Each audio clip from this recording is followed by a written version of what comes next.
ముఖ్యంగా మన ఆర్నమెంట్స్ కాబట్టి మనకు చాలా నష్టం వచ్చే ప్రమాదం కూడా ఉంది. దీన్ని కూడా మనం గమనించాలి. ఇకపోతే అసలు బంగారం రేట్ ఇంకా పెరుగుద్దా? తగ్గుద్దా? అంటే వచ్చే 2, 3 సంవత్సరాల్లో మాత్రం పెద్దగా బంగారం రేట్ పడిపోయే అవకాశం అయితే కనిపించట్లేదు.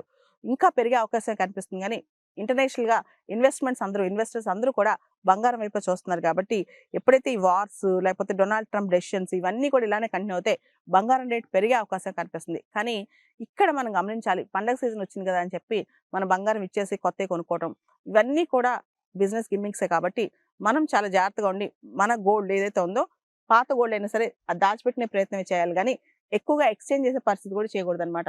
ముఖ్యంగా బంగారం రేట్ ఇంకా పెరిగే అవకాశం ఉంది కాబట్టి, కొంటే ఆర్నమెంట్స్ కాకుండా ఎవరైనా సరే గోల్డ్ బార్స్ కానీ, గోల్డ్ కాయిన్స్ కానీ కొనుక్కోవచ్చు. ఎక్కువగా ఆర్నమెంట్స్ కానీ, లేదా పాతయి ఎక్స్‌చేంజ్ చేసేసి కొత్తయి కొనుక్కోవడం గానీ, వీటికంటే కూడా గోల్డ్ ఇన్వెస్ట్‌మెంట్స్ చేస్తే మంచిదనమాట. ముఖ్యంగా సాలిడ్ గోల్డ్ కానీ, లేదా గోల్డ్ బాండ్స్ మీద కానీ ఇలాంటివి మంచిది కానీ, పొద్దాక ఎక్స్‌చేంజ్ చేసేసి ప్రతి ఒక్కళ్ళు 6 నెలలకి, 3 నెలలకి ఎక్స్‌చేంజ్ చేసి కొత్తయి కొనుక్కోవడం కూడా అది సరైన పద్ధతి కాదని చెప్పి మార్కెట్‌లో నిపుణులు చెప్తున్నారు. సో, పండగ సీజన్ కాబట్టి ముఖ్యంగా ఆడవాళ్ళందరికీ సూచన ఏంటంటే, గోల్డ్ మీ దగ్గర ఉన్న పాత గోల్డ్‌ని జాగ్రత్తగా ఉంచుకోండి.